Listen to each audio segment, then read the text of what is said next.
Broadway is buzzing with excitement as Hamilton reclaims its spot as the top-grossing show after celebrating a remarkable 10-year milestone. This isn't just any achievement. It's a testament to the enduring magic of Lin-Manuel Miranda's groundbreaking Best Musical winner. While Hamilton has been a consistent moneymaker throughout its entire run, it hasn't held the #1 position for some time, until recently. Earlier this month, the show marked its 10th anniversary on Broadway's main stem, sparking a fresh wave of enthusiasm both online and at the box office. This renewed interest has propelled Hamilton back to the pinnacle of Broadway grosses last week, pulling in an impressive $2.2 million, a significant leap of over $400,000 compared to the previous week. Clearly, the demand to be in the room where it happens remains as strong as ever as Hamilton embarks on its second decade. But here's where things get a bit controversial. While Hamilton is thriving, Broadway as a whole appears to be slowing down slightly as summer winds down. With school back in session across many states, the usual summer rush of theatergoers is tapering off. The 29 shows currently on Broadway together brought in a combined $29.79 million last week, reflecting a nearly 4% decline from the previous week. This marks the second consecutive week of decreasing total grosses. However, it's important to remember this trend aligns with Broadway's typical seasonal ebb and flow. The good news? Slower periods often open the door for New Yorkers to snag lower-priced tickets. Broadway Week, returning from September 8th to 21st, offers an exceptional chance for fans to enjoy 2-for-1 deals on many shows, helping sustain Broadway's momentum as it heads toward the bustling holiday season. Speaking of boosts, Gypsy saw a notable surge last week, gaining over $400,000 more in ticket sales than the week before.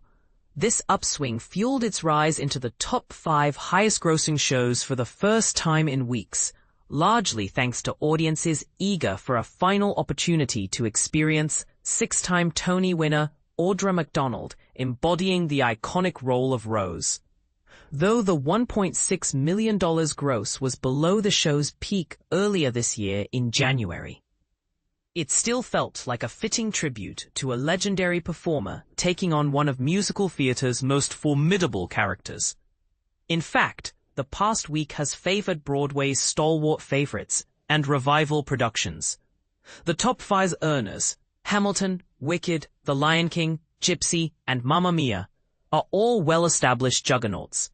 Mamma Mia, which recently opened its first-ever Broadway revival back at its original home, the Winter Garden Theatre, on August 14th, boasted the highest-grossing week of its entire run. While rising ticket prices due to inflation and costs play a role in this success, the revival's achievement is notable on another level. It features no major star names, relying instead on much of the national tour cast making their Broadway debuts. This speaks volumes about the strength of the Mamma Mia brand in drawing audiences purely through its beloved music and story.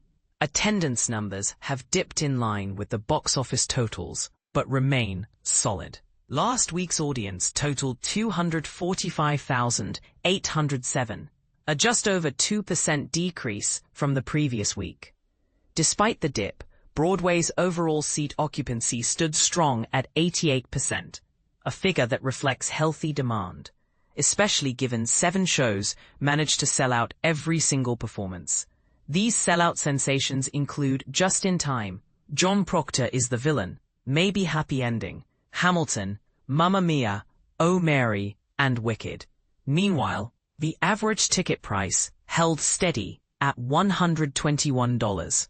With winter still a few months away, now is a prime time for theater lovers to take advantage of some excellent ticket deals and check off shows from their must-see lists. Broadway Week's upcoming discounts and the quieter end-of-summer period create the perfect opportunity for newcomers and locals alike to experience some of Broadway's best at a more accessible price point. To put everything in perspective, here's a snapshot of the top-performing shows last week. Hamilton led the pack with $2.2 million. Wicked followed closely with a $2.02 million gross. The Lion King, Gypsy, and Mamma Mia rounded out the top 5.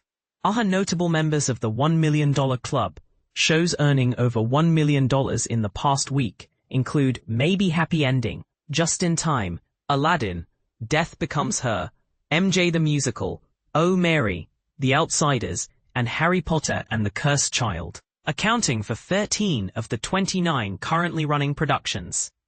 Additionally, the 90s Club, featuring productions that filled at least 90% of their seats throughout the week, highlights 17 shows.